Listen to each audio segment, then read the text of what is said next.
Chilli powder అన్ని రకాల వంటలకు పచ్చళ్లకు సరైన chilli powder. No colour no chemicals. Different. ఎంత సాలరీ వస్తుందండి అక్కడ ఒక టీచర్ కి నార్మల్ గా?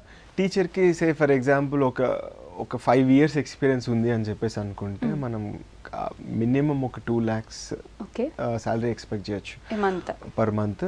దాంతో పాటు ఎక్కువ శాతం వాళ్ళే హౌసింగ్ ఇస్తారు. టీచింగ్ లో అయితే వాళ్ళే హౌసింగ్ ఇస్తారు. సమ్మర్ హాలిడేస్ ఉంటే నాకు 6 weeks summer holidays. 6 weeks teachers పాపం ఎంత కష్టపడతారండి. 6 weeks అంటే ఇంకేమైనా ఉందా అసలు? 6 weeks summer holidays. Most of the schools లో పెయిడ్ సమ్మర్ హాలిడేస్ ఉంటాయి. అండ్ వింటర్ నాకు వచ్చేసి 3 weeks డిసెంబర్లో 3 weeks వింటర్ హాలిడేస్ ఉంటాయి.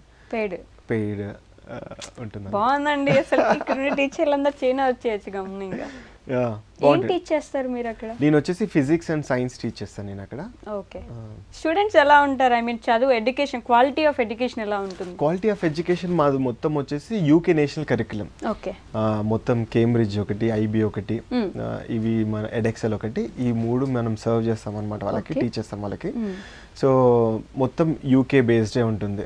ఎక్సెప్ట్ యువర్ స్కూల్ అంటే నార్మల్ గా చైనా స్కూల్స్ లో తీసుకోండి, ఎలా ఉంటుంది క్వాలిటీ ఆఫ్ ఎడ్యుకేషన్? బాగుంటుంది. అది చైనీస్ నేషనల్ కరికులం అంటారు. అది చైనీస్ నేషనల్ కరికులం ఉంటుంది. ఒక చిన్న ఇన్సిడెంట్ చెప్తా, మీరు స్కూల్ గురించి అడిగారు కాబట్టి. నేను ఇంతకు ముందు ఒక బైలింగ్యువల్ స్కూల్లో చేస్తుండే.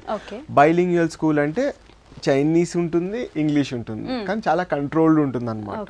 ఇంగ్లీష్ కంట్రోల్డ్ ఉంటుంది. So sudden all of a sudden పోలీసులు వచ్చారు. వీళ్ళేంటబ్బా పోలీసులు వచ్చారు అని చెప్పేసి అంటే అకాడమిక్ స్టార్ట్ అవుతుంది అప్పుడే. వచ్చేసి టెక్స్ట్ బుక్లు తీశారు. జాగ్రఫీ ఒకటి, హిస్టరీ టెక్స్ట్ బుక్లో ఒకటి. పలానా పేజ్ నెంబర్ నుంచి పలానా పేజ్ నెంబర్ వరకు ఆ పేజీలు చింపేసి వెళ్ళిపోయారు. మేము సరే పోలీసులు మేమేం మాట్లాడలేదు అప్పుడు. తర్వాత మెల్లి ఒక ఆల్మోస్ట్ 1 month తర్వాత 1 month లోపు వాళ్ళు ఏం అడుగుతారో ఏం చెప్పలేదు. వాళ్ళు మేనేజ్మెంట్ కూడా ఏం చెప్పలేదు. ఎందుకు చింపేశారు పేజెస్ అని చెప్పేసి అన్న. ఐ వాజ్ సో క్యూరియస్ అసలు ఎందుకు అని చెప్పేసి చూస్తే వాళ్ళు ఏమన్నారంటే ఇది international text book. International text బుక్లో చైనా గురించి వేరేలాగా ఉంటుంది.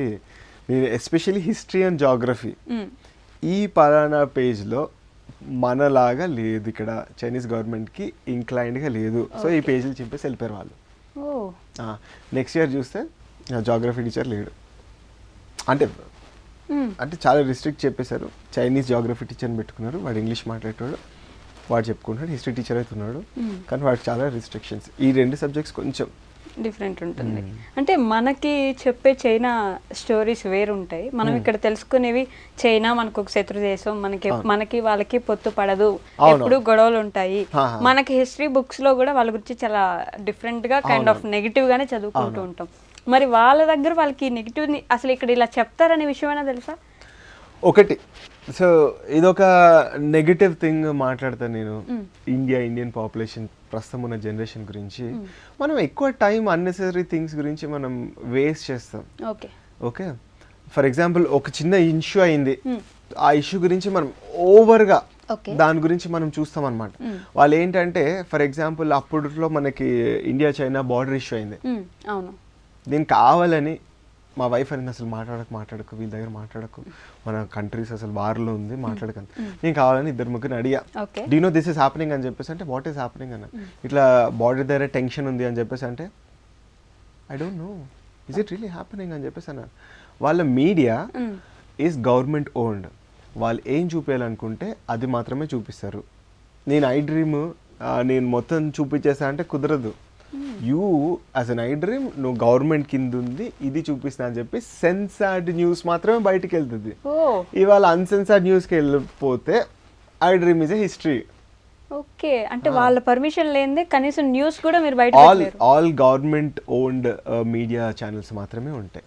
ఓకే, అంటే వాళ్ళు ఆ గవర్నమెంట్ ఏం చెప్పాలనుకుంటే అది మాత్రమే చూపిస్తుంది. లేదు ఇది జరుగుతుంది ఇది ఒరిజినాలిటీ అని చూపించడం లేదు. అంటే వాడు చూపించుకుంటాడు, వాడికి ఏం చూపించాలనుకుంటే అదే చూపించుకుంటాడు అంతే. ఇంకా దిస్ ఇస్ కాల్డ్ సెన్సార్డ్. మనకి సెన్సార్డ్ న్యూస్ అని చెప్పేసి ఉంటుంది అనమాట, అది మాత్రమే చూపిస్తారు మనకి.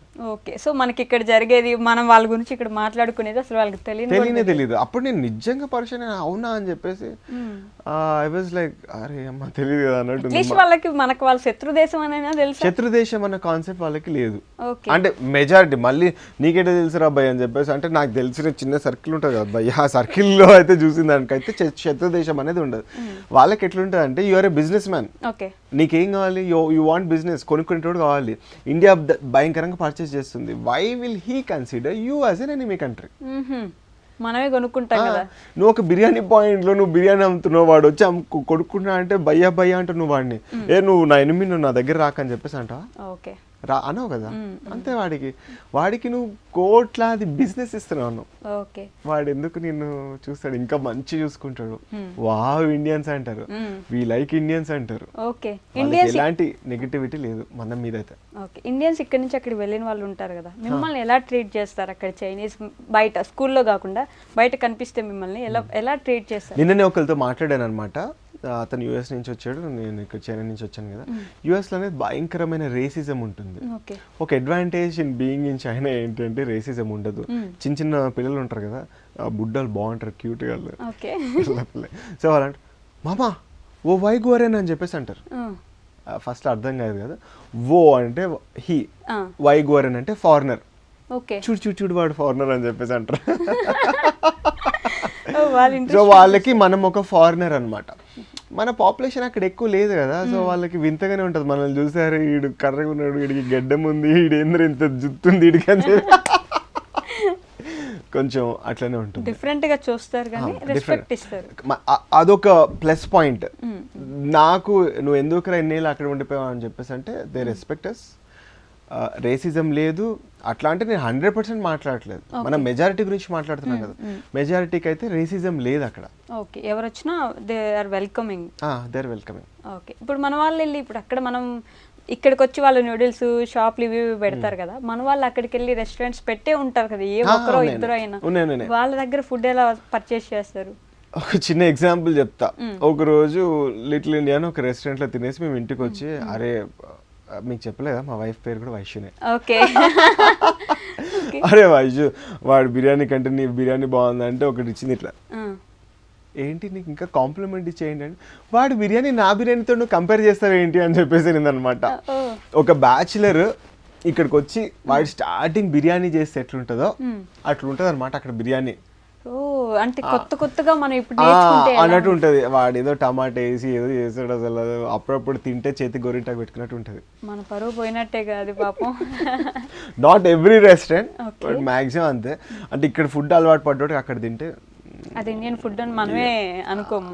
ఏంటంటే మన టేస్ట్ బడ్స్ సాటిస్ఫై చేసుకోవడానికి అదొక ఫీల్ గురించి మనం వెళ్తుంటాం తప్పిస్తే టేస్ట్ ఓకే ఓకేనే ఉంటుంది. మనకి చైనీస్ వాళ్ళు wow this is so good అంటే నేను లోపల అంటే అసలు మన స్పైసెస్ ని వాళ్ళకి ఎప్పుడైనా తగిలిస్తే అసలు బతకగలరు అంటే అస్సలు ఛాన్సే లేదు. మా ఇంటికి కొంతమంది చైనీస్ గెస్ట్ని పిలుస్తాం అనమాట. మనకేంటి మన అతిథి దేవో భవ కదా, వాళ్ళని సంతోషంగా పంపించాలి కదా. మా ఇంటికి ఎప్పుడు వచ్చినా వాళ్ళు ఏడ్చుకుంటూ వెళ్తారు, కారం తట్టుకోలేక. స్టిల్ మేము కంట్రోల్గానే వేస్తాము, పాపం వాళ్ళు ఏడ్చుకుంటూ వెళ్తారు అనమాట. అయ్యో